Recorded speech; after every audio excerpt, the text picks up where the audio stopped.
Hello everyone, this is part 19 of What If Naruto Was a Prodigy and in the Anbu, and I hope you guys enjoy this video and to like, to subscribe, to see more comment down below. Now let's start the intro. They call me a god. They call me a god. They call me a god. By the time Team Sigma had returned to Konoha, the sun had gone down. Naruto had led his team out of the Kinjo family estate as soon as it had become apparent that the enemy Black Ops team had retreated. Apart from some minor wounds on Toa, the Anbu squad had come out of the conflict fairly well. There had been no causalities on Team Sigma's side, but by the time Naruto had left the scene of the battle, there were at least 47 dead civilians, and triple that number in wounded. The explosions that had been detonated around the town had been the result of fragmentation bombs, and the shrapnel had torn through nearby unlucky people with very messy results. Luckily, Komaki, Daichi and Sasuke hadn't encountered the other two members of the six-member enemy squad, although not from lack of trying. Daichi had been able to steer clear of the two patrolling members and had lost them in the forest surrounding the town, even as the two operatives had started a forest fire that had consumed half an acre before the chakra fueling the flames had dwindled and the fires had been snuffed out. With the assets secured, Naruto led Team Sigma back to Konoha as quickly as they could. Kinjo Takario spent most of the journey in an induced sleep, slung over Cage's shoulder like a sack of rice. Now, late in the evening and with the lights of Konoha twinkling in the night, Naruto stood at the head of Team Sigma, his face blank and his emotions forced deep down into the pit of his stomach. He could hear the chains rattling deep within his psyche, but at the moment he didn't care. The rest of Team Sigma stood behind him, backs straight and unmoving. Kinjo Takario stood to the side, his clothes ruffled and his face showing his displeasure. At the other end of the office, the third Hokage sat in his chair, slowly puffing on his pipe. The glow of the embers lit up the darkened room, the only other light coming from a pair of flickering candles on his desk. Two blank-masked Anbu flanked him, standing rigidly at attention. To his credit, Takahiro held his composure fairly well, even as the blank masks of the other Anbu agents turned to gaze at him. "Good evening, Hokage-sama," Takahiro greeted coolly. He gave a shallow bow, one that met the exact requirements of politeness and nothing more. "I have a great many things to talk to you about, especially in regards to the intolerable treatment I have received at the hands of your soldiers." The Hokage puffed on his pipe and blew a cloud of smoke into the air. It drifted there, the light from the candles flickering through it, giving it a hazy, murky quality. His face was impossible to read, and had there not been other people in the room or had the atmosphere been less tense, one might have mistaken him for an old man reminiscing on better times. He said nothing. In an almost imperceptible change of expression, Naruto could see that Takahiro was slightly flustered by the Hokage's lack of response. Nonetheless, the noble continued, straightening out his robes with his hands, "You have summoned me and here I am." There was a touch of something like bitterness in his voice as he spread out his hands, palms facing outwards. "I was told you have questions for me. Ask them now, so that I may leave you tend to the mess that your men made in my home." The Hokage tapped his pipe on the edge of his desk and put it in his pocket. The two Anbu agents beside him didn't move as Sarutobi rose, idly smoothing out his small goatee. "You are correct, Lord Kinjo," Sarutobi replied quietly. "I do have very many questions for you." He reached down onto his desk and picked up a single piece of paper. "And you must answer honestly. If you like, I'm afraid that there will be nothing more than I can do for you." "Lying is the business of criminals and shinobi, Sarutobi," Takahiro retorted sharply. He sniffed, and reached into his fancy robes to pull out a silk handkerchief, dabbing his nose with it. "I am a justice of the flame. See that you do not forget it. If you are a justice, then why do you consort with traitors and criminals?" Sarutobi's voice rose with genuine anger. He thrust the piece of paper in front of Takahiro's face, and the noble snatched it from him. "Explain this, Justice." The regal noble examined the piece of paper and his eyes widened. He froze, reading whatever was on it, and glanced furtively at Sarutobi. The third Hokage looked absolutely furious, his eyes blazing, and Naruto reflexively flinched at the sight. Never before had he seen the Hokage like this, not once in the 7 years he had served him. Whatever was on the paper was enough to unsettle Takario, and he breathed in sharply. He seemed relatively unaffected by the Hokage's temper, and carelessly scrunched the paper up and threw it away. I need to explain nothing, Takahiro answered, his voice deathly quiet. He drew himself up. You do not have the authority, nor do you have the power, to detain me any longer. If you want to continue asking me questions, you may make an appointment. He turned, as if to leave, and Sarutobi's hand shot up. Immediately, Naruto stepped to the side, standing in front of the nobleman, blocking his path to the door. Takahiro glared down at him, not intimidated by the Anbu mask or Naruto's status as a shinobi. Get out of my way, boy, he commanded curtly. Detain me any longer and not even the third Hokage will be able to protect you from the wrath of the Fire Lord. I am his trusted advisor, his close confidant. When his father passed, it was I that took the newly established Fire Lord and helped consolidate his power. Do not think that he will choose you over me, shinobi, despite your reputation. Naruto did not move, the threat sliding over him like oil over water. In the end, they meant nothing to him. The Hokage interjected here. I would not be so sure of your position, Lord Kinjo, he said quietly. He reached onto his table and produced a scroll entwined with a golden ribbon and the seal of the Fire Lord. The old man carelessly chucked it graying man, and the banking magnate caught it. The sight of the seal was enough to give him pause, and his eyes widened behind his glasses as he opened the scroll and read it. For the first time, he looked truly rattled, and emotion bled into his face. It cannot be, he murmured. He shook his head in furtive denial. He cannot have done this. He whirled around, glaring at the third Hokage. This is a fake. Sarutobi smiled thinly. I have no need for a fake when I possess the real thing, he answered. Something dark glinted in his eyes. You're mine, Lord Kinjo, to do as I see fit, and not a single person in the fire court will lift a finger to help. You will answer my questions. I'll answer nothing. Takahiro hissed furiously. His face was white with fury, his hands clenched around the scroll, crumpling the paper. I have nothing to say to you, Kingslayer. Who approached you, Kinjo? Sarutobi asked quietly, ignoring the man's taunts. Who turned you against your own lord? When the lord said nothing and continued to stand there defiantly, the Hokage jerked his head. The two blank-masked Anbu next to him strode forward and seized the noble by the arms none too gently. Takahiro hissed with pain and surprise as he was yanked off the ground. The office was deathly quiet, and Team Sigma remained where they were unmoving. You will answer my questions, Sarutobi told him in the silence. The level of coercion from us will, in the end, depend on your cooperation. Answer my questions and this need not be painful. You may even regain a measure of your old life back given enough time. Kinjo licked his lips. Kazuma, he whispered furtively. It was Kazuma. The name was of no significance to Naruto, but the third Hokage drew back, his eyes widening slightly. Then, he shook his head in disgust. Take him down to your commander, the old man told the blank-masked Anbu. Make him spill his secrets. Tear open his mind and loosen his tongue until he talks. Sarutobi. Takahiro screamed. His face was red with fury. You're said. You are a traitor, Kinjo. Sarutobi roared, and the sudden rise in volume made everybody in the office sans the two unknown Anbu flinch. The Hokage took a deep breath and regained his cool. I cannot abide traitors. He spat out with almost a snarl. You'll receive no mercy from me.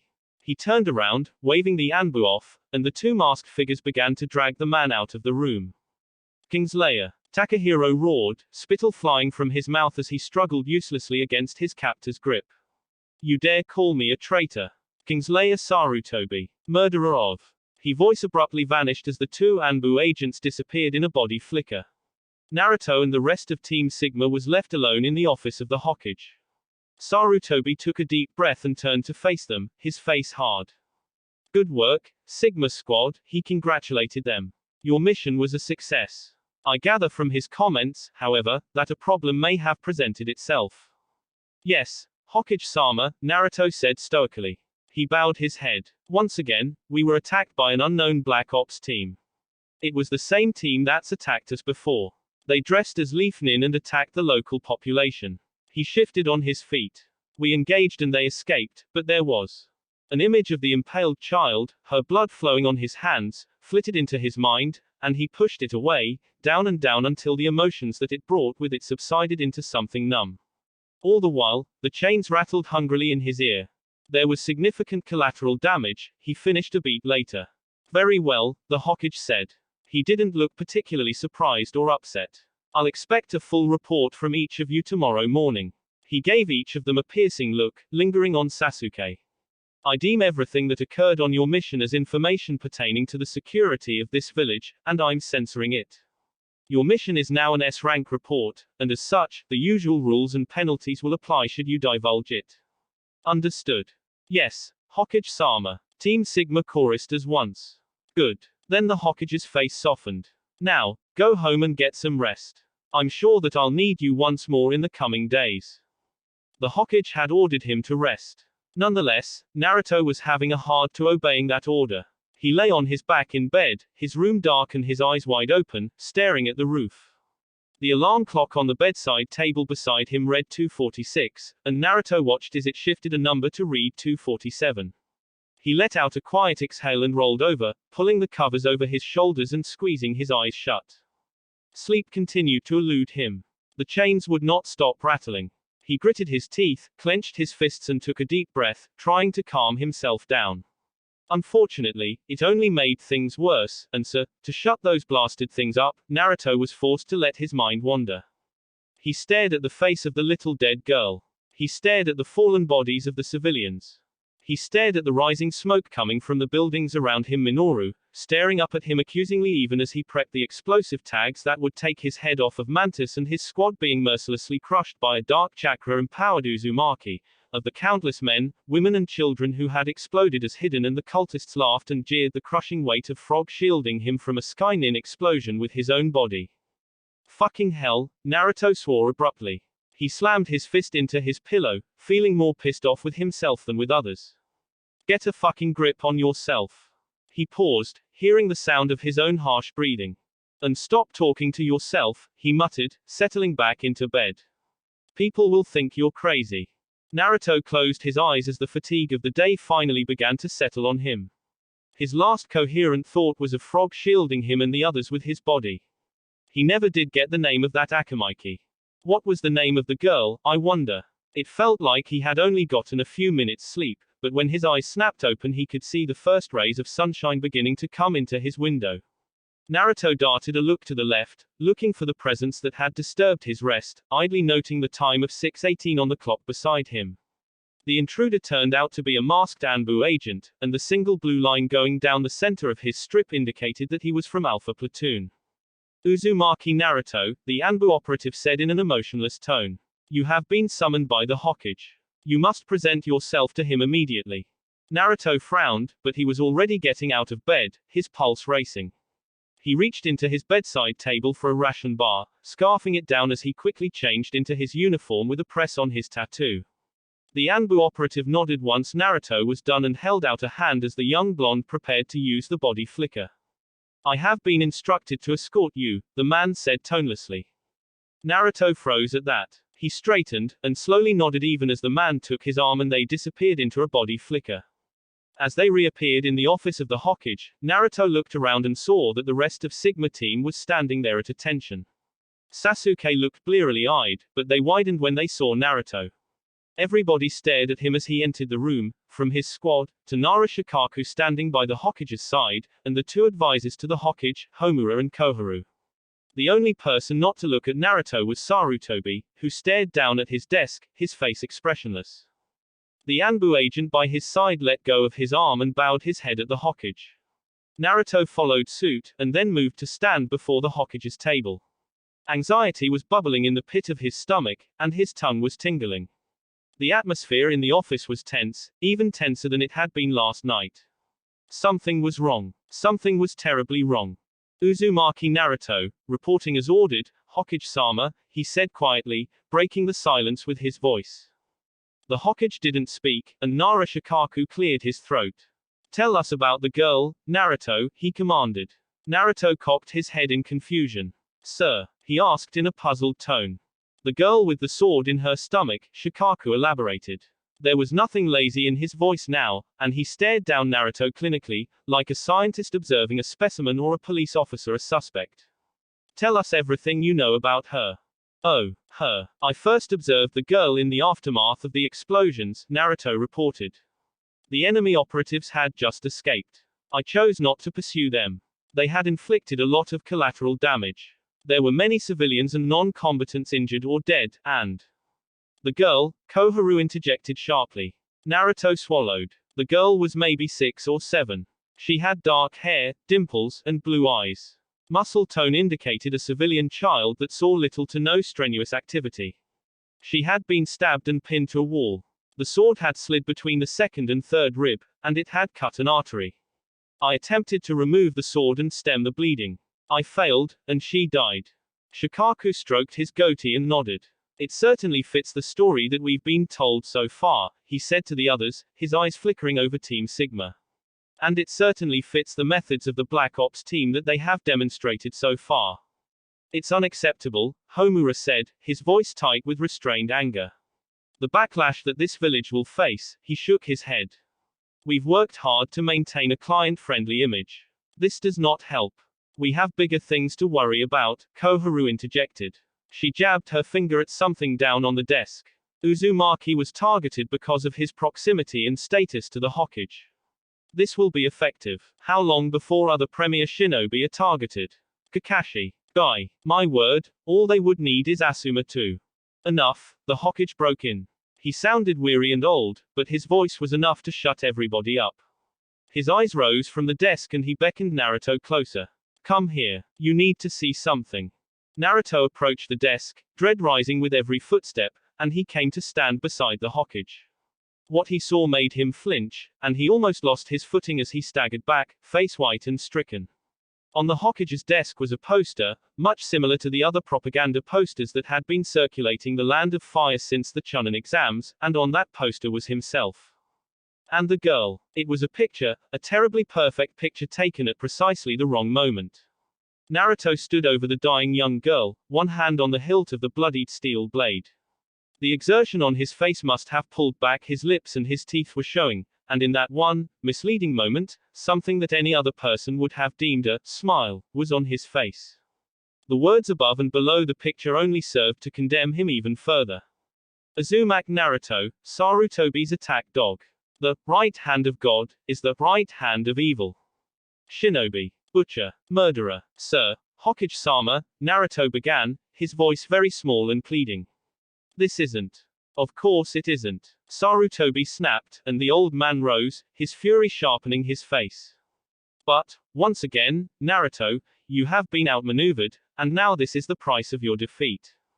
Naruto flinched as if struck as the Hokage whirled on him, his voice rising into a furious shout. You are a highly trained elite shinobi. Yet, these operatives have run rings around you and your entire team. 3 times you have led your team into an ambush that has tarnished the reputation of this village and myself. You have blundered into traps and schemes and fallen for them completely and utterly. You are not a child, Uzumaki Naruto, yet you have been tricked and played like one. Sarutobi paused to take a breath, anger flickering over his face. His fists were clenched, his eyes hard and his face utterly merciless. Not a single person in the room made a noise. Even his advisors wore carefully crafted masks of composure. Team Sigma didn't so much as twitch, and they could have been carved from stone and nobody would have been able to tell the difference. The girl, Sarutobi continued, his voice softer but no less intense, was the daughter of a river country baron, the richest and most powerful baron of the West. He's already pulling out his money from the Land of Fire. He took a deep breath. Whatever your past records, whatever your deeds, they matter not now. Not only has your reputation been destroyed, but you have been the Leafnin that has just made a sizable dent in the profit margins of the most powerful people in the Land of Fire. They will take you up to task, and we will not be able to protect you. Naruto stood still, his eyes wide. His mouth was agape, yet he could not find the energy to move it. Sarutobi no, the third Hokage, sat back down in his seat and shook his head. I must now act in the best interests of the village, the old man said quietly. Nara Shikaku took over from there. Uzumaki Naruto, he said emotionlessly, and he did not look like he took any pleasure from what he was doing. You are being relieved from active duty effective immediately. You are dismissed from your position in Anbu, and from any roles and responsibilities that you may hold. Naruto listened with growing dread as Shikaku continued. You are now confined to the village. You will have a senior Jonin supervising you at all times. Should you attempt to leave the village, you will be executed on the spot. You are not to contact any shinobi on active duty. You are disbarred from accessing any of the village's resources with a security level of 2 or over. You may not sign up for any missions, and your accounts and assets are frozen. Naruto could barely hear the man. He had listened with growing dread as he was stripped from everything that he had obtained in the last 6 years.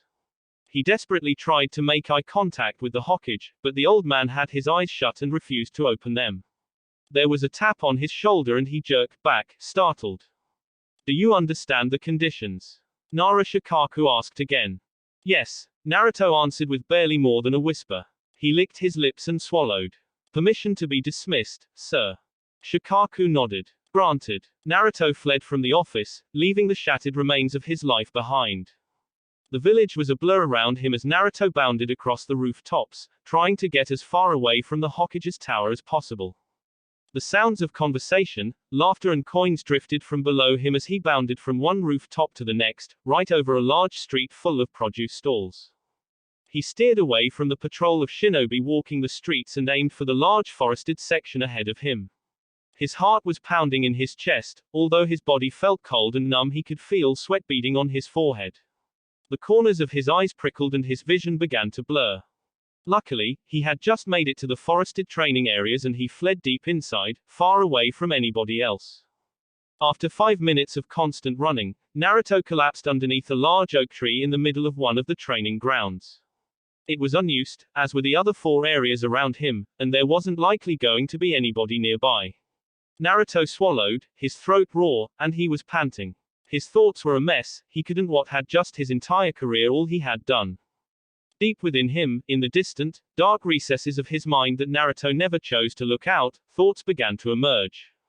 How cold the. After everything he had sacrificed, after the pain in the training, after seeing friends die, after saving the village, how could they? Righteous indignation and a terrible anger began to build up. He clenched his fists, shuddering, his face twisting up. The chains rattled and howled in the depths of his mind, echoing in the vast sewer tunnels. In a sudden burst of furious rage, and with an incoherent scream, Naruto whirled around with an outstretched hand. A whirring sphere of bright light appeared in his hand and he drove the Rasengan into the tree branch. It struck with enough force to pulverize 3/4 of the thick trunk in an instant.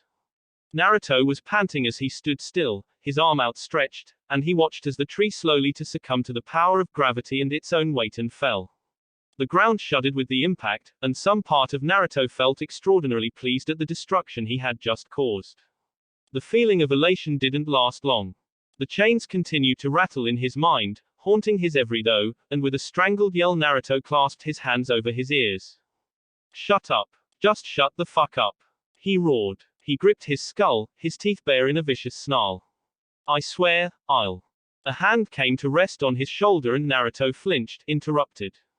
He whirled around with impeccable reflexes and his hand glowed with the power of a Rasengan once more. The intruder jerked to the side as Naruto instinctively dove it towards their stomach, but he missed, and slammed it into another tree. Using the momentum of the blast, even as another tree trunk was reduced to splinters, Naruto whirled around, his leg flying up and a kunai glinting in his hand. His arm was caught in a vice-like grip, and his kick thudded on an arm guard. Naruto finally caught a glimpse of his attack. Hitaki Kakashi stared back at him intently. He held none of the air of the lazy, easy-going man that most knew him as, and he held Naruto's kunai barely inches away from his face. Naruto was breathing harshly, but once he met Kakashi's lone eye he stopped pushing against the gray-haired man. Kakashi nodded and released Naruto, and the young blonde noted with a vicious sense of satisfaction that the older man twitched his fingers from where he had kicked him. The other man was silent for a few moments as Naruto put away his kunai. The only sound in the clearing was that of the second tree falling to the ground with a boom and shudder. The elite Jonin eyed the 2 trees and twitched his fingers again. Not doing so well, he offered somewhat lamely. Naruto stopped inspecting the damaged clearing and stared at the other Jonin for a moment. No shit, he snapped after a beat. Kakashi nodded and sighed. He rubbed the back of his head, opened his mouth underneath his face mask to say something, and then thought better of it. For a few minutes, the 2 Jonin just stood there. The presence of the other man was irritating at first, but Naruto could feel his temper subsiding. His emotions were draining out of him, and with every exhale it left him a little calmer. The noises of the chains had died away, retreating back into the dark home as Naruto stopped feeding them. And then he laughed. It wasn't a nice laugh, and he could see Kakashi watching him very carefully. I just realized, Naruto said between gasps of breath. He shook his head, smiling and continuing to chuckle, with my reduced security clearance, I don't actually have a home to back to. He laughed again and looked up at the sky. Ah, well, probably not that funny, Kakashi said after a few moments as Naruto kept laughing hysterically. Oh, it's hilarious. Naruto chuckled. He rubbed his eyes, took a deep breath and rubbed his hands together. This whole situation is just fucking hilarious, Kakashi. Kakashi, who usually took in everything with an air of nonchalance, looked unusually disturbed. Naruto finished chuckling and shook his head, partly in bemusement and partly in dismay. Are you my watcher? He asked Kakashi. Kakashi rubbed the back of his head and nodded. Yep, he answered brightly. It was going to be this other guy, but I persuaded him that I'd be a better choice. He gave Naruto a thumbs up. We're stuck with each other now. Cool, Naruto responded after a beat. He smiled a tad bitterly. I'd say you'll get into trouble, but they might like having somebody like you watching me. After all, if you need to put me down, you probably could. Ah, I dunno, Kakashi wiggled his fingers, smiling underneath his mask sheepishly. Then, he stuck a finger in his ear and scratched it. Anyway, have you had breakfast yet? Naruto could feel the hunger in his stomach, and he shook his head. Come on then. Kakashi gestured back at Konoha. We'll go to my place. I have pancakes. I do like pancakes, Naruto murmured thoughtfully. What a coincidence. So do I. Kakashi exclaimed cheerfully. The young ex-Anbu operative allowed Kakashi to steer him away from the mangled remains of the fallen trees and back towards Konoha. The feeling of the man's hand on his back was strangely comforting to Naruto, and he even pretended not to see a pack of little pups dart back towards Konoha bearing Kakashi's message. When they finally arrived at Kakashi's tiny apartment, the gray-haired man opened the door and gestured for Naruto to enter. The Jinchuriki did so, and stopped short in the middle of the doorframe. In the kitchen, he could see Komaki and Toa covered in flour, prodding each other and bickering as they fought over a bowl.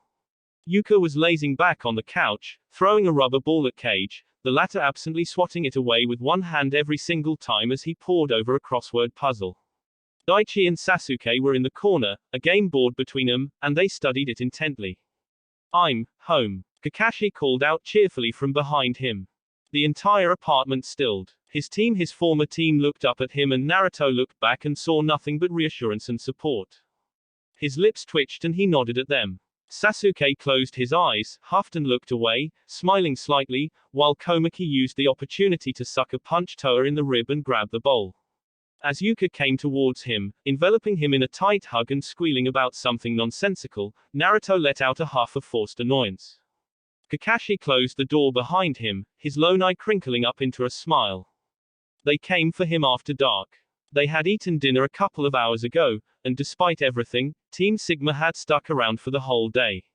The team had been put on suspension for the foreseeable future and the paper pushers, either accidentally or deliberately, hadn't gotten around to assigning them anything else.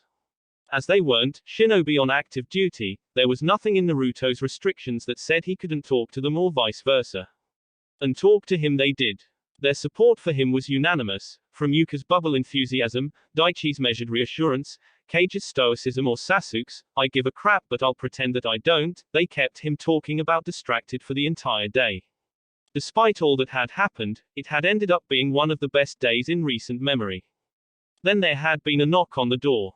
Kakashi had answered it. 4 Anbu with blue-striped masks flanked a man wearing the sash of the 12 Guardians. They had barged their way in, sliding past Kakashi as if he didn't exist, and loomed over Naruto as he sat cross-legged on the couch with a bowl of chips in front of him. Uzumaki Naruto, you will come with us, the member of the 12 Guardians intoned. He reached down to grab the young blonde and then an arm shot out and grasped his own. Kakashi stood there, smiling politely behind his face mask. The Anbu members tensed, but then from around the room the rest of Team Sigma stood up from what they had been doing. They didn't like friendly, either. Ma, Kakashi uttered lightly, holding the arm with what looked to be a tight grip. What's this about? After all, I'm the one responsible for him, so I can't really let you take him like that. The Hokage has ordered that Uzumaki Naruto be brought to him, the tallest of the Anbu agents in the room intoned. You will comply, Hitaki Kakashi. Ah, fair enough, Kakashi said cheerfully and released the man's arm. The Guardian rubbed it, staring balefully at the older Jonin. You won't mind if I tag along then, would you? Only Uzumaki Naruto has been requested, the Anbu operative said, and his voice was more insistent. Stand down, Kakashi. It's okay, Naruto broke the tension, standing up and taking a deep breath. He turned to the Guardian, ignoring the clenched fists and tightened faces of his former team. I'm ready to go. They arrived at the Hokage's office in a few minutes, and the Anbu guard stopped at the door. Naruto spared them one last glance and then entered, the Guardian trailing after him. The room was dark and Sarutobi Hiruzen sat in his chair along, his hands clasped and his face inscrutable as he stared up at Naruto. Naruto bowed his head and came to stand before the desk. I have an update on your situation, the Hokage said. He gestured at an unraveled scroll, the golden thread dangling uselessly from one end of the paper. What happened at the Kinjo family estate cannot be ignored. The Fire Lord has summoned both you and me to the capital in 3 days' time. We will face a tribunal, and we will have to answer some questions. Yes, Hokage-sama, Naruto uttered, and kept his eyes straight. Sarutobi looked past him and stared at the Guardian for one moment. The man in the crimson sash bowed his head and turned around. Naruto heard the door open and close, and then both master and apprentice were alone in the office. Naruto couldn't even look at the old man, a strange mixture of hurt, shame and anger stopping him from making eye contact. The Hokage seemed to recognize this and he sighed, a very weary sound. We've been played well, Naruto, Sarutobi said tiredly. What happens in 3 days may not end well for you. The land of fire is in strife, and the Fire Lord will do what he must to keep the peace, even if he needs to condemn the shinobi that saved his daughter's life. There are powerful political forces at play here. Yes, Hokage-sama, Naruto murmured, still staring at a distant spot on the wall. Look at me, Naruto, Sarutobi suddenly commanded. When Naruto did not obey, he pressed on, his tone firm. Look at me. Naruto's eyes flickered down, and he saw Sarutobi staring back at him. There was resolve in his eyes, and determination. This isn't over just yet, the third Hokage said. The Black Ops team has had a series of stunning successes. They had achieved their mission quite possibly beyond all expectation. They will be confident and assured of their victory. We will use that against them. He leaned back in his chair. Only you and I shall travel to the capital, he continued. At the same time, half of the 12 Guardians will depart a day earlier with the Fire Lord's son. Security will be reduced, Leafnin presence at the capital will be unwelcome, and many of the private guards of the nobles will be barred from entering. He rubbed his hands together, his eyes distant. We will bait a trap for them, Naruto, the old man finished, his voice hard. We will lure them in, and then we will utterly crush them. His eyes swung back to Naruto. Do you like the sound of that?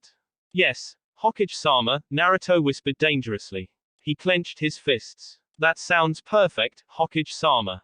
I thought you would approve, Sarutobi continued. He paused. You understand why I had to do certain things, yes. Appearances had to be met, and I needed a genuine reaction from you. He met Naruto's eyes firmly, and the blonde Anbu could see nothing but reassurance in them. Nobody doubts your commitment to the village. Nobody doubts your loyalty. Indeed, in this, the shinobi will rally behind you. He pulled out his pipe and swung on his chair, facing the window and staring out into the night sky. 3 days, Naruto. 3 days. Yes, Hokage-sama, Naruto said, and his voice was much stronger than when he had first come in. The Hokage sighed and puffed on his pipe. Naruto continued to stand there, waiting 1 minute, and then 2, and then almost 5. The room was dark, and the embers of Sarutobi's pipe drifted out into the window. I did it, he suddenly said quietly. Sarutobi cleared his throat and turned his head to look at Naruto. I ordered the assassination of the 14th Fire Lord. Naruto stood still. He was getting old, Sarutobi explained, and chuckled somewhat at that. Alas, the irony is quite amusing, but he truly was getting old. His dementia was getting worse. He was forgetting things, suspecting things that weren't true, seeing assassins in the shadows. He was going to remove Konoha as a hidden village, and expel shinobi from his borders. I see, Naruto murmured. Such a thing could not come to pass, Sarutobi continued. He puffed on his pipe. For the sake of peace stability, I did what I had to do. Does the Fire Lord know? Naruto asked. Sarutobi smiled thinly. I believe it was his idea, he replied. Of course, he held no love for his father. Nonetheless, there were those that were loyal. The 12 guardians have always served the Fire Lord, the person and not the station, and the 14th never went anywhere without half a dozen of them. For the sake of peace, we had to slay them too. Unfortunately, it seems that one of them managed to escape. Kazuma, Naruto supplied the name grimly. Sarutobi nodded. His political ideas were always strange, and our assassination will have only vindicated his opinions. He is a dangerous opponent, Naruto. I shall send you some reading material. Study up, and be prepared. I sincerely doubt that our enemies will let such a tempting target go past them without having at least the tiniest of nibbles, and when they do, I'll kill them. Naruto growled. And just before I cop it yet again, I couldn't see Sarutobi not reacting in the way he does as once again his village cops the blame. People who are frustrated and pissed off, even if it's not your fault, tend to lose their shit regardless. Misery loves company, and people like to vent. For the next 2 days, Uzumaki Naruto kept his head low and tried his very best to avoid interaction with anybody. Kakashi had put him on the couch, and Naruto took one of the very few opportunities he could to sleep in and have an uneventful morning. By the time he got up, Kakashi was long gone, and Naruto would grab something to eat and head out to one of the training grounds. He knew that Training Ground 14 was listed as under maintenance, but he also knew that the genin who had been scheduled for the job had been redirected elsewhere, and that nobody was scheduled to clean it up for at least a week. He had it all to himself. Naruto used those 2 days to prepare himself for war. He had finished his after-action report and sent it to the Department of Intelligence so that people far smarter than he could analyze it.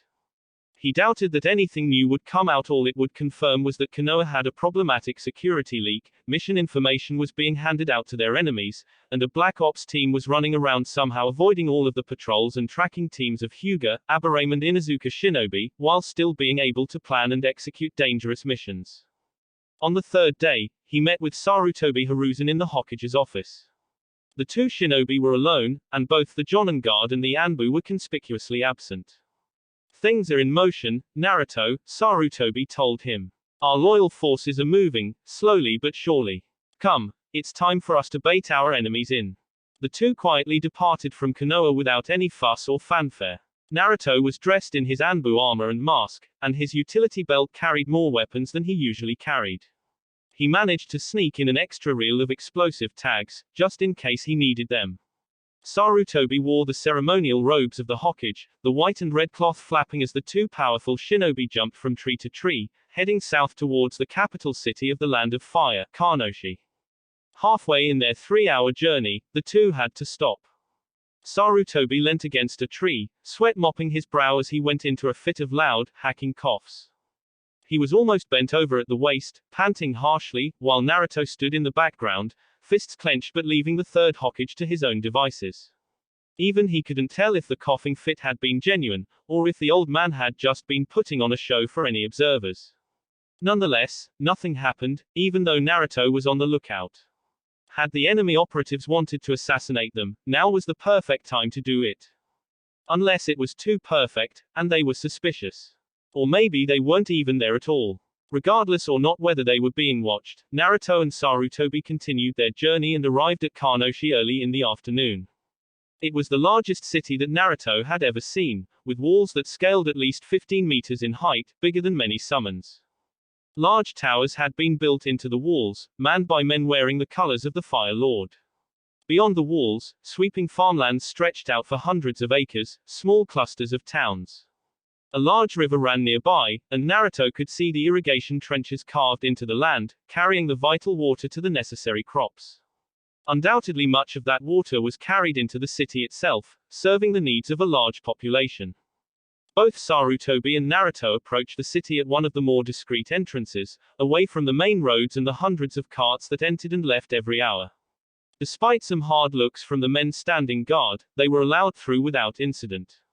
Inside, the capital city of the Land of Fire stretched out for kilometers.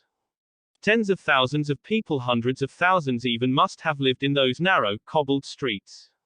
Houses were packed together, sometimes so squashed it was difficult to tell when one house ended and another began. The streets were full of milling people, men, women and children moving about in the thousands on the different errands. Smoke rose into the air from one section of the city, bringing with it a faint yellow haze and a revolting smell of pollution. The noise was almost unbearable, the sound of people yelling, children giggling, babies crying and livestock braying uselessly making Naruto flinch. It was dirty. It was smelly. It was noisy. Naruto didn't like it at all. Beyond the streets, houses, businesses and markets was a mound of earth, and built on that mound of earth was a large fortress. From the distance, it looked to have been made from wood, and rose several stories into the air. The base seemed to have been made from stone, but the rest of the castle seemed to be made from wood painted in a striking display of reds and yellows. Several squat posts held up a large and gently curved roof, and its eaves covered the small balconies and outdoor areas jutting out from the main structure. The mound was surrounded by a smaller wall, blocking many of the lower levels, but at the top of the castle was a brightly lit flame that was visible even now in the daylight. It burned without fuel or smoke, a constant presence on the city that had never once been unlit. Naruto would have been quite interested to keep enjoying the sights, but he drew back next to the Hokage and tensed as he felt several figures approaching them. A flicker of movement was all the warning he had as 4 figures appeared before them. They all wore white vests, similar to the flak vest of a jonin. A thick crimson sash draped across their chest, and 2 of them wore swords on their backs. These elite shinobi, the members of the 12 Guardians, stared both Naruto and Sarutobi down for a moment. Naruto got the impression that they didn't care that Sarutobi was the Hokage at all. Finally, the lead Guardian approached them. It was a man, grizzled and unshaven, with sharp eyes, a lean frame and the air of somebody who knew how to put up a good fight. He gave a shallow bow of his head. Hokage-sama, Uzumaki Naruto, welcome to Kanoshi, he greeted them coolly. He gestured at his companions. We are here to escort you to the Fire Lord. Please follow us.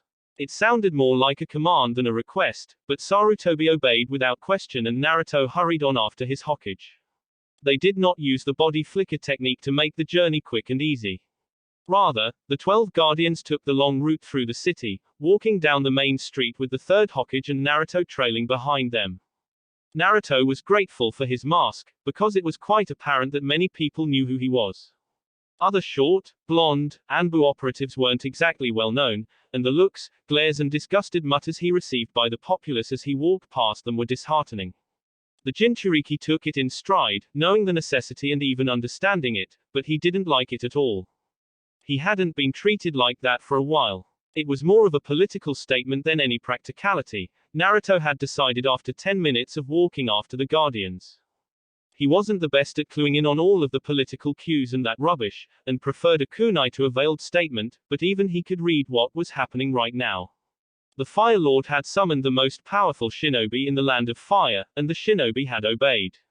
The Guardians were merely parading him around the city to show just how far the Fire Lord's reach went, and how influential the man must be. It was annoying, but also necessary. Naruto tried to think of it as allowing the enemy operatives the time to confirm their presence here. Maybe it was also another way to try and lure him out, even if the collateral damage and casualties would have been enormous. Nothing happened, and the small party eventually moved past the civilians, workers and traders, and moved closer towards the fortress. It loomed overhead, larger than the Hokage's tower, and the fire burning at the top of the castle made the shadows flicker around them. They approached the smaller set of walls surrounding the fortress and were immediately passed through, the presence of the Guardians enough to bypass whatever security regulations were in place. Inside the walls was large stretches of beautiful gardens, crisp green grass contrasting with rising cherry blossom trees and garden beds full of exotic plants and flowers of every color, size and shape. It was here the many of the nobles resided, dressed in their fancy and sometimes ridiculous clothes. Naruto saw a man so bowed down by frilly lace and silken garments that he needed to rest after taking more than 20 steps. On the other hand, he saw young noble ladies wearing considerably less with their sheer, white silky robes, displaying more than what it hid, and was once again grateful for the mask but for an entirely different reason. The chatter, murmur and high-pitched giggles that sounded entirely fake drifted towards them as they passed the upper class of the Land of Fire. Many of them fell silent, watching Sarutobi and Naruto speculatively, peering over goblets of tangy wine and eyeing them from the corner of the eyes, taking in everything about the two shinobi that they possibly could. Sarutobi gave away nothing. His face was blank, his eyes distant, back straight and spine unbowed. Naruto tried his best to emulate his mentor, refusing to show their audience in form of weakness. The guardians entered the fortress, and the Leaf Nin followed. Inside, polished timber floors stretched out to many different hallways. Large wooden columns supported the ceiling, intricately carved decorations of famous battles and mythological creatures decorating them. Naruto saw two men facing each other by a lake, one standing upon the head of a snarling nine-tailed fox, and his eyes widened behind his mask, but the guardians didn't stop moving and he had to leave it behind. They ascended the stairs, moving higher and higher up into the upper reaches of the fortress, until they had come to the very top. Another member of the 12 guardians stood there, a slender woman with a long, dark braid, and she stepped to the side to let them pass without a word. They traipsed through the hallways, turning left, then right and left, and finally came upon a door. The lead guardian knocked. Enter. The guardians stood to the side of the door and motioned for Naruto and the Sarutobi enter. Naruto gave them one last look before he followed the Hokage in. He stepped into a warm, carpeted room. A large window was on one side of the room, showing a view that stretched out to encompass the entire capital. Bookshelves lined one of the walls, and somebody had hung up a series of ominous-looking masks. The Fire Lord sat in the middle of the room, kneeling on a plush white cushion.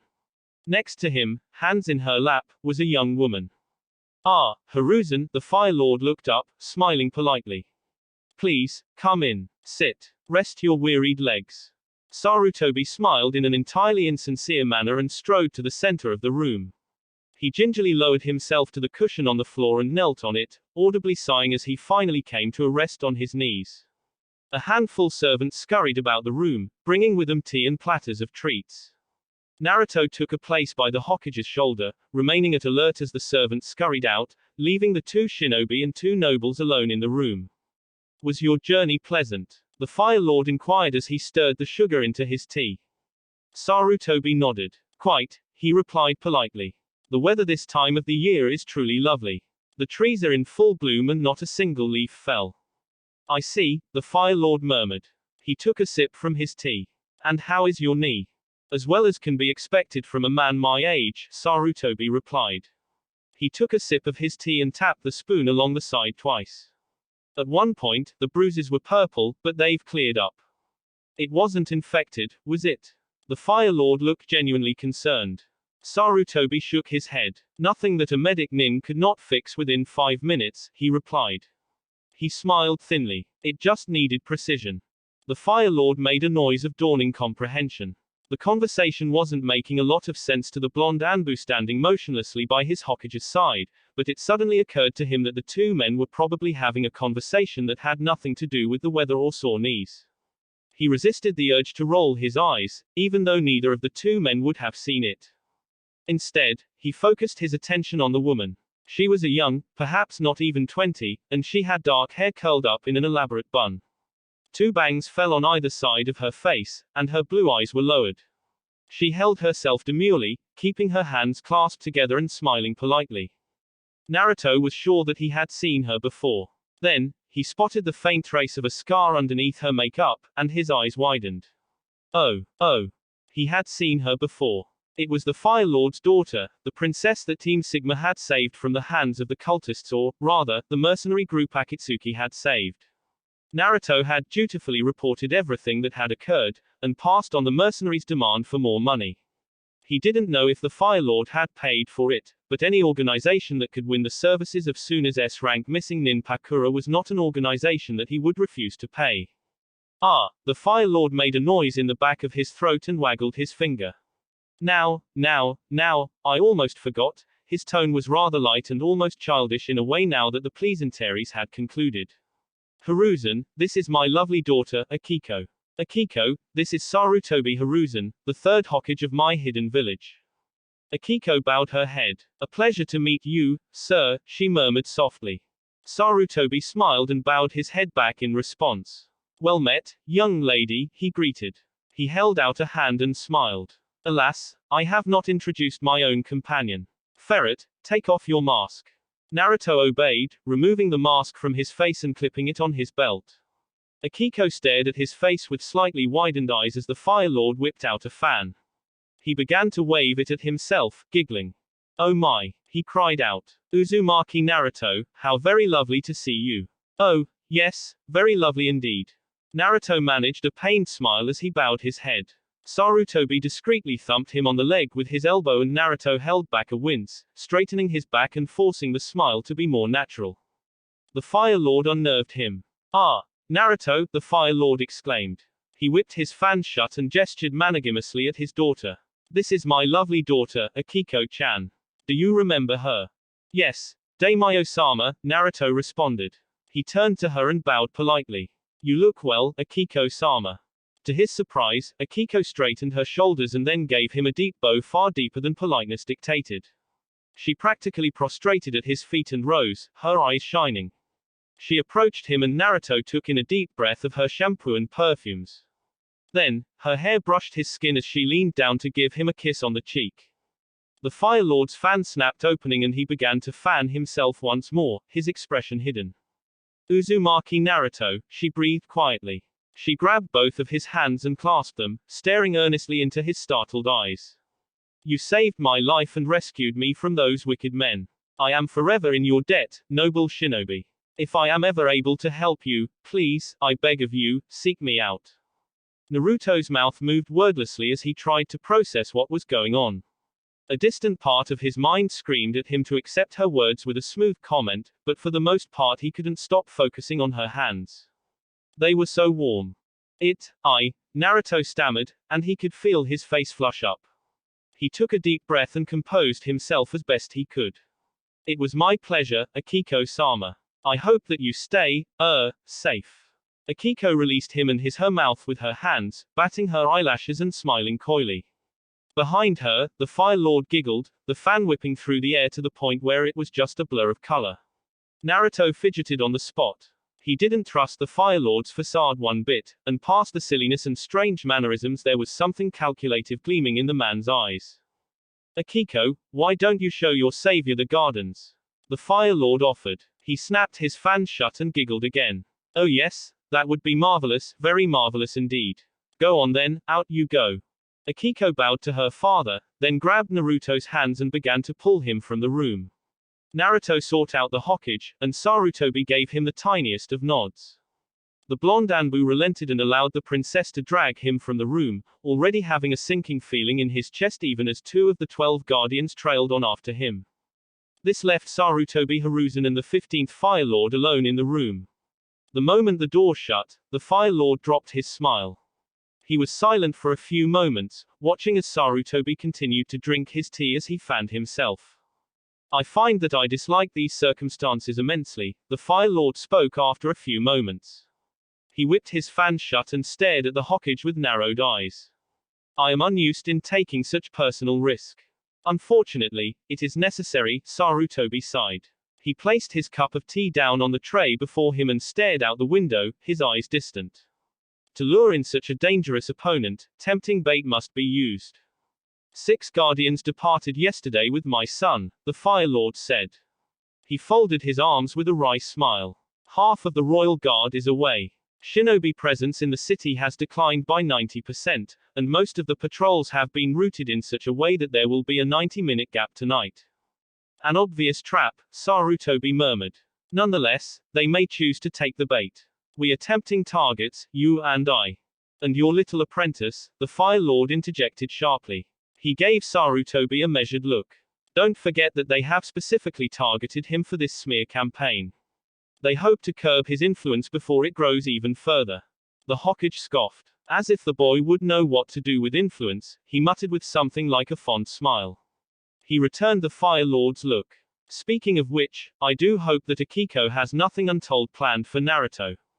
The Fire Lord let out a genuine laugh. Oh, nothing too risque, he admitted. He flapped the fan open and giggled. She was most excited when I mentioned that he was coming here. I rather think that she has planned most of it herself, and should your boy be receptive, he may be in for a rather nice time. In many ways, Naruto is. Sarutobi paused, looking for the right words. Naruto is dumb. He will flee before anything like that can happen. Pity, the Fire Lord shrugged, not looking overly concerned. It would have been an excellent way to bind our two kingdoms together, shinobi and noble. A Hokage with a wife from the Fire Lord's family, truly, a symbol of unity for all to behold. The Hokage smiled thinly. A dangerous symbol, indeed. How long, I wonder, would it take before the powers of the Hokage were thinned out and relocated to the capital? Perhaps it's the way of the future, the Fire Lord countered quite sharply. Sarutobi smiled. Perhaps, he replied non-committedly. However, I think that we need to look at a future much closer than that. Let us talk about tonight. Akiko led Naruto down the stairs of the Fire Palace and into the beautiful gardens outside. The fragrance of the various plants and flowers assaulted him, an almost sickly sweet aroma that made him wrinkle his nose up. The grass beneath his feet was soft and green, and large cherry blossom trees rose up as high as the walls that surrounded the palace. It was truly a beautiful place, yet there was something about it that made Naruto on edge. Perhaps it was the groups of nobles that walked through that made him feel uneasy. Young men traveled in packs, talking grandiosely and with exaggerated motions, often strolling past small groups of noble girls. The girls would raise their fans and hide the white makeup on their faces behind their fans, giggling and speaking quickly and in high-pitched voices. This would continue on until the last of the noblemen had sauntered past, and the fans would be lowered. The women would continue their conversations, often throwing furtive glances at the backs of those who had just walked past. It was hard to tell exactly who was trying to ensnare who. When Akiko had walked out, she had placed a graceful hand on his arm and looped her elbow around his. It was slightly awkward. Naruto was by no means tall for his age, and she was at least 5 years older than he, but he fell into step with ease. The guardian trailing after them, the same woman with her brown hair in a long braid that went past her waist, didn't appear to be happy, but she served her role in silence, and Akiko ignored her with well-practiced ease. Akiko-sama. The loud cry came from a nearby group of petite, white-faced girls, and they moved towards the princess and the Anbu. It was hard to tell the difference between them. Their hairstyles, makeup and even the way they walked made them look extremely similar. Their fans snapped open and they fanned their faces, giggling as they approached. Many of their eyes tracked over Naruto, and the young Anbu tried hard to keep his face stoic. "My lady, you look splendid today," one of the women gushed. "Oh, I absolutely adore your dress," another one cried. "Your hair, how it gleams, Akiko-sama," a third complimented. It was hard to tell whether or not these compliments were meant as an extreme form of flattery or a sarcastic stream of insults. Akiko smiled politely at the group of women surrounding him, and Naruto noticed that even as they gushed at her, many of their eyes regarded him speculatively. Nothing good was going to come from those looks. "I'm very sorry," Akiko murmured, and her voice cut them all off at once, "but my father has directed me to show this shinobi the gardens, and I must complete my task." She bowed her head. "Pleasant afternoon." "Pleasant afternoon, Akiko-sama," they chorused. They watched as Akiko led Naruto away, her arm still around his, and Naruto could feel his eyes on the back of his head until they turned a corner. Akiko let out a quiet sigh and regarded him with a small smile. "I'm sorry, Naruto," she said with a polite smile. "The ladies here can be a little overbearing at times." "So I see, Akiko-sama," Naruto answered dryly. They had come to rest underneath the branches of a large tree. The branches spread out with their pink blossoms, blocking much of the area off from the view, and with the wall ahead, the tree to the side and a corner of the fortress behind them, it was quite the secluded spot. Naruto could still see the guardian from the corner of his eye, but she had drawn back, giving the princess her privacy even as her mouth twisted in distaste. A warm breeze flowed through the garden and ruffled Naruto's hair, bringing with it the scent of the garden. Akiko leaned against the tree, smiling softly, and she stared down at him. Naruto resisted the urge to squirm at her look, which was bright and full of emotion, and instead focused on the surroundings. Wall-manned and guarded 4 towers in close proximity. 12 guards in each tower. Reserve barracks must be nearby. Tree foliage dense enough to hide an attacker. Additionally, Fire Palace may be scaled. Attacker would have a position of strength on a higher ground. Recommendation: find higher ground, use explosive tags and visually obscuring techniques to hide movements, shadow clone distraction and the mental exercise completely left his mind and he let out a little oomph as Akiko suddenly threw herself into his arms and clutched him tight. Her slender arms came to wrap behind his back, and one hand snaked up to rake through his hair. Naruto's face was pushed into her bosom, a very warm and very soft place, and her scent filled his nostrils. He could feel every iota of her presence, a warm, soft and tantalizing body next to his own. He swallowed. "Thank you," she whispered tenderly. She clutched him tighter. "Thank you so much." She drew her head back but still kept her eyes around him. They were wet and shining. "You saved me," she breathed. "I saw what they did to those other people, and you came and saved me. If you hadn't been there," she trailed off and a single tear slid down her pale cheeks. She gave him a watery smile and lowered her head to his. "Let me thank you, Shinobi." Her hair tickled his face as she lowered, and Naruto could smell her shampoo. Her face was dangerously close. Naruto could feel her breath upon his face. Some part of him, a result of his training and experience as a shinobi, was screaming in alarm. Her hands were out of view, her body was too close. She could kill him if she truly wished to. These instincts urged him to draw back, regain control of the situation and defend himself. Compared to the foreign and electric-like sensations surging all throughout his body, these instructs were suddenly a small thing. Akiko got closer and closer, and she placed her lips on his and Naruto's eyes reflexively closed. It was a warm, tender feeling, and he surrendered into it. His body was on fire, his heart racing like he fought an S-rank missing nin, and a jolt of pleasure of the likes that he had never felt shot through him. She drew back after a few moments and Naruto gasped, panting. His eyes were wide, pupils dilated, and he licked his lips, his voice suddenly feeling raw. "What?" he murmured. Akiko smiled at him and stroked his face. "Thank you," she whispered. One hand came up to smooth his hair, sending a tingle through his scalp. The other cupped his cheek and drew his lips in for a second kiss. This one was just as perfect as the first, and she bit down on his lip as she drew back. The sensations flowing through Naruto's body abruptly froze as a voice cleared behind them, and he whirled his head around, his stimulated body switching from desire to danger in an instant. The female guardian stood there, her face a careful mask. "Lady Akiko," she murmured. She held out a slip of paper. "You have a message from your father." Akiko drew back and Naruto saw an uncharacteristic flash of annoyance and impatience on her face.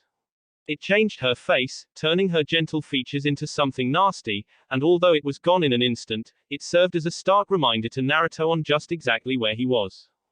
"Thank you," she murmured, and took the note. It allowed Naruto a chance to back away, and he did so, turning around and trying his best to calm himself and regain control of his emotions. He could hear the rustle of paper behind him and heard Akiko sigh quietly to herself. "Very well," she said, and her voice sounded a little testy. Naruto turned around as he heard her footsteps approach. Akiko faltered as she saw his blank face, and a faint crease marred her brow. "Naruto." She said his name as if it gave her great pleasure to speak it. "Father has insisted that I show you the greenhouse. It's very lovely." She smiled, placing a hand on his arm. "Would you like to come with me?" "Of course," Naruto answered immediately. Once again, Akiko took his arm in hers. Naruto fought to maintain control and glanced up at the afternoon sky, noting the position of the sun. He resisted the urge to shake his head as he was led away from the lovely cherry blossom tree, pulled along by a beautiful and most decidedly dangerous princess. It was going to be a long afternoon. It truly had been a long afternoon, but Naruto had ensured that Akiko was never alone with him again. Every time it looked as if she was going to pull him away, he would catch the eye of one of the surrounding nobles and somebody would inevitably jump at the chance to talk to him. He was quite famous around here, apparently. "You must have been so brave," a middle-aged woman gushed. Her husband, a burly man with a round stomach, nodded somberly as his wife placed a delicate hand on Naruto's shoulder. "To fight against an entire army and you won. Just so brave." "I had help," Naruto responded politely, idly noting that Akiko flashed a look at the hand on his arm that would have killed if it had any more power behind it. "My whole team was there. I couldn't have done it without them." Not that they wanted the praise, or the reputation, but Naruto had quickly deduced that it was a good way of deflecting a lot of the unwanted attention that he was at the end of. His fame wasn't entirely positive. A group of young noblemen had been eyeing him for a good 20 minutes before they approached. There were 4 of them, led by an athletic teen probably around 18 with spiky black hair, blue eyes and a faint look of distaste on his face. "Akiko-sama," he drawled, but his eyes never left Naruto. Compared to the noble, Naruto was tiny, and certainly didn't look too intimidating. "I see you have brought a guest." "Indeed I have." Akiko smiled and gestured towards the blonde Anbu. "This is Uzumaki Naruto, the shinobi who single-handedly defeated the Sky Country invasion force, and the one who saved my life." "Naruto, this is Tadashi."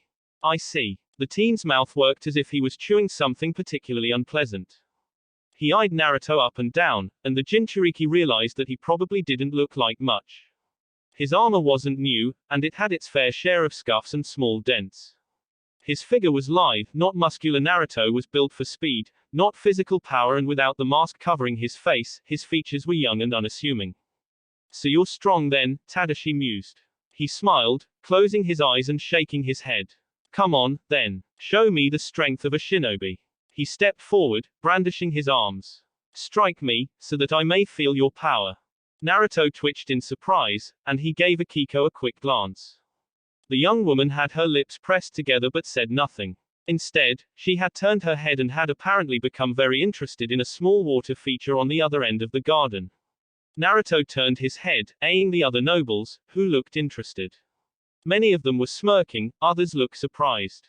The guardian's face was blank, but there was an air about her that said she disapproved. "You want me to hit you?" Naruto asked in disbelief. "Of course," Tadashi said with a smile. "How else could I test your strength?" Naruto looked at his hand, and then at the boy. He had absolutely no idea what was going on. Oh, he could get the general gist. The boy was trying to get him in trouble, or humiliate him in some manner. Being struck, however, wasn't going to end well for Tadashi, no matter what consequences followed. Damn it, his head hurt. Interacting with nobles was a good lesson for looking underneath the underneath, but there were enemy shinobi that Naruto had fought that weren't as sly and cunning as some of these men and women. "I probably shouldn't," Naruto answered at last, trying to sound apologetic. Tadashi's smile grew even wider and a flash of victory went through his eyes. He lowered his arms. "Of course," he agreed with a smirk. After all, he brushed his forehead with his hand in a well-practiced movement of dismissal, "It wouldn't be your place." Naruto took that in. "Although," he said half a beat later, snapping his fingers. "You just did give me permission. Actually, I'm pretty sure everybody here would say that you literally asked for it." Naruto nodded, smiling brightly. "Okay, I'll hit you." A fleeting look of panic flashed over Tadashi's face. The noble had not expected him as a shinobi to take him up on the challenge. Naruto rubbed his hands together, pretending to be oblivious as Tadashi shot a look at the boys surrounding him. "Okay, well, you're going to want to take a step to the left and lean back," Naruto told the noble. "If I hit you and you fall where you are, the back of your head will crack against that rock and you'll probably die. If you lean back, you'll roll with the hit and diffuse a lot of the damage, but it will still hurt." Tadashi's face whitened. "Now, do I use a closed fist or an open palm?" Naruto mused out loud. He looked at his hand, as did the other nobles, and clenched his fist. "If I use this, I'm going to have to be careful. There's around 11 ways I can hit you in the head to kill you, and I obviously don't want to do that. I can't aim for your nose, because I might break it and send shards of bone through your brain. A temple hit would knock you out, but it's often a lethal blow if aimed just right.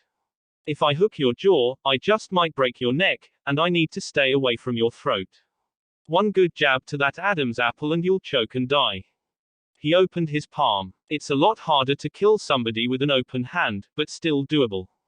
If I hit you in the ear hard enough, I can definitely destabilize you, and depending on how you fell," he trailed off and scratched the back of his head with his other hand. "A cheek slap might work, but I'd need to pull the hit, or I could snap your jawbone and send pieces of it cutting into your throat. If I change the angle to underneath the jaw, I might also snap your neck. I also want to stay away from your eyes. Ruptured eyeballs hurt a lot." He eyed the suddenly stone-faced, wide-eyed Tadashi and smiled obliviously. "Are you sure about this?" Naruto asked in a friendly tone. I still don't think it's appropriate. Do you? No, Tadashi stammered. He cleared his throat, taking a deep breath and smiling coolly. No, I believe that you're right. Pleasant afternoon, Shinobi. Pleasant afternoon, Naruto replied. He turned to Akiko as Tadashi and his gang left with only the tiniest of smug smiles. Akiko had hidden her face behind her fan, but he could see her upturned lips and he suddenly felt glad that he had made her smile before he mentally kicked himself to remain on guard. The afternoon passed slowly, but pass it did, and Naruto and Akiko returned to the Fire Palace. There was usually a feast offered to arriving dignitaries, but the Hokage and the Fire Lord had chosen to eat together in a small, private room on the bottom floor. Akiko had joined them, and Naruto stood guard outside, chewing on a ration bar as he and the four guardians pretended not to be eyeing each other down. The sun had set, the full moon had risen and night had come to the city. That was when the enemy struck. It started with a series of distant booms and tiny shudders in the windows. The guardians and Naruto straightened, and Naruto reached for his mask.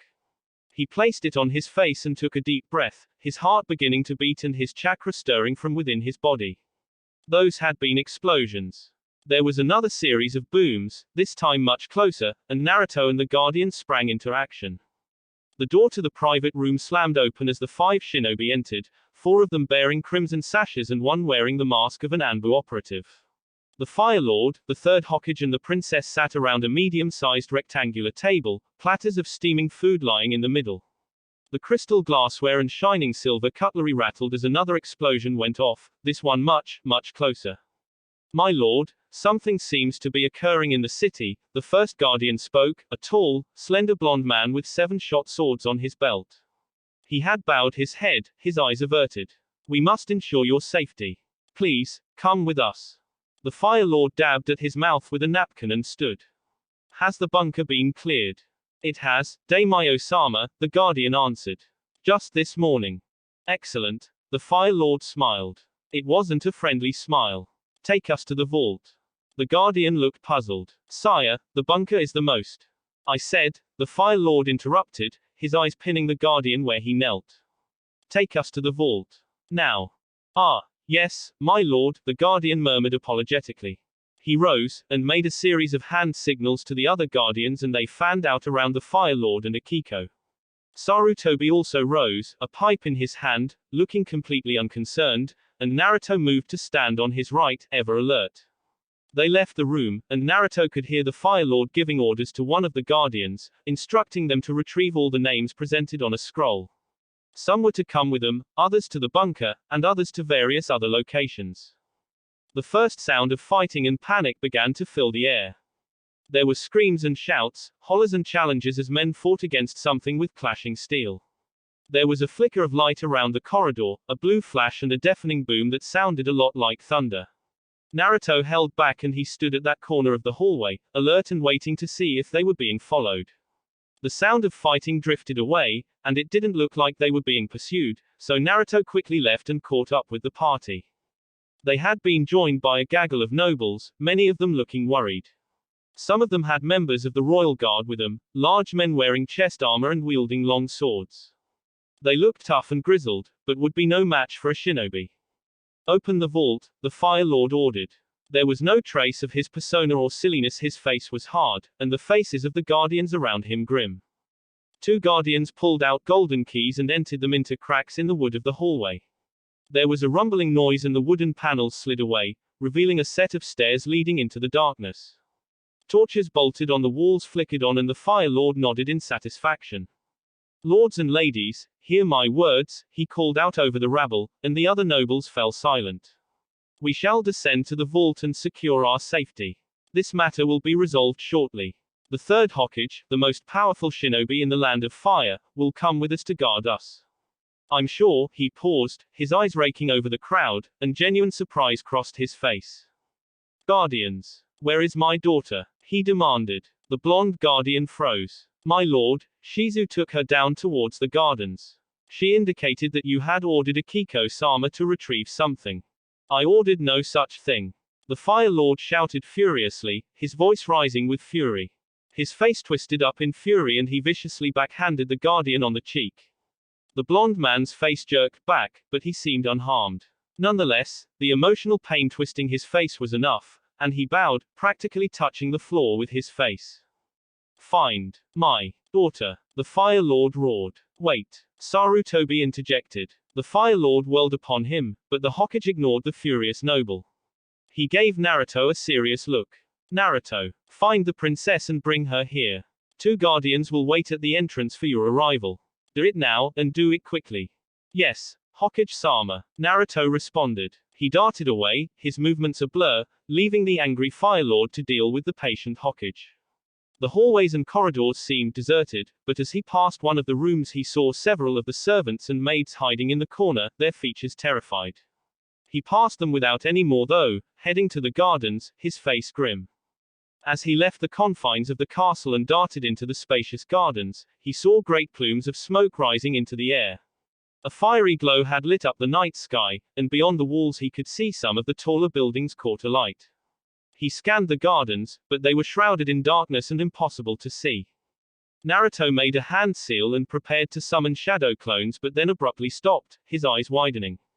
A flash of purple light had just engulfed the night sky, and from the 4 compass directions came a stream of purple light that rose high up into the air.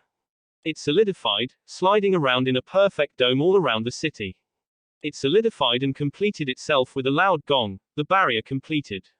Naruto gritted his teeth at it, the dark purple haze making it impossible to see through. Whatever reinforcements that Sarutobi had called for, they had better be able to crack that barrier, because it looked like they were all trapped inside the city. A flash of movement caught his eyes, and he jerked his head to the left. From the light coming off the dark purple, murky barrier, Naruto could make out 2 figures in the distance. He made for them, sprinting as fast as he could and closing the distance quickly. The guardian, Shizu, was the slender woman with her brown hair in the long braid. She held Akiko by the arm and was practically dragging her. The princess seemed to be protesting something, but she allowed herself to be dragged, looking confused and worried. Shizu seemed to have sensed Naruto coming and she whirled around as the blonde, masked Anbu dropped to the ground no less than 5 meters away from her. What are you doing? Shizu demanded. She sounded cross. All essential personnel are to be in the vault, Naruto finished tightly. As should Akiko-sama.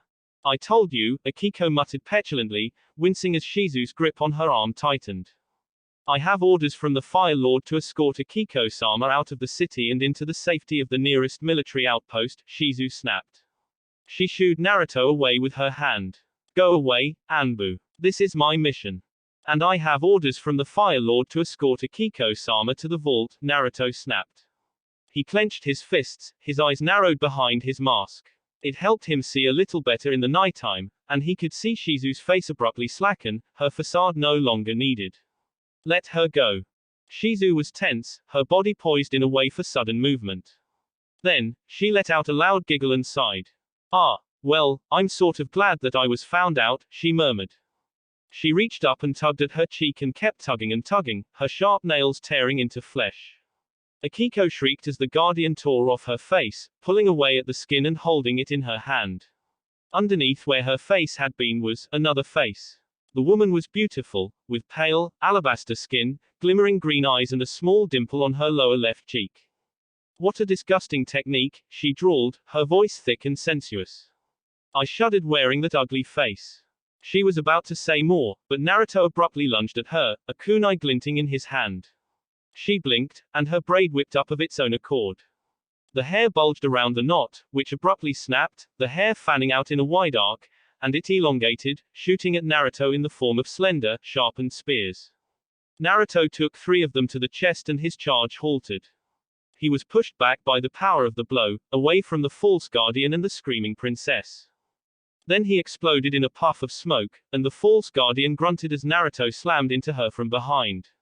Her grasp on Akiko weakened as Naruto slammed her away from the noble, and 3 shadow clones immediately grabbed the pale-faced woman and disappeared in an instant. You little bastard! The woman shrieked, righting herself. She glanced at her hair, which shimmered and swayed around her like a living thing. You got mud in my hair. I'm about to get your blood in it, Naruto snapped. They charged. That will be it for this video. If you want more, comment down below, like, subscribe. And see you guys later.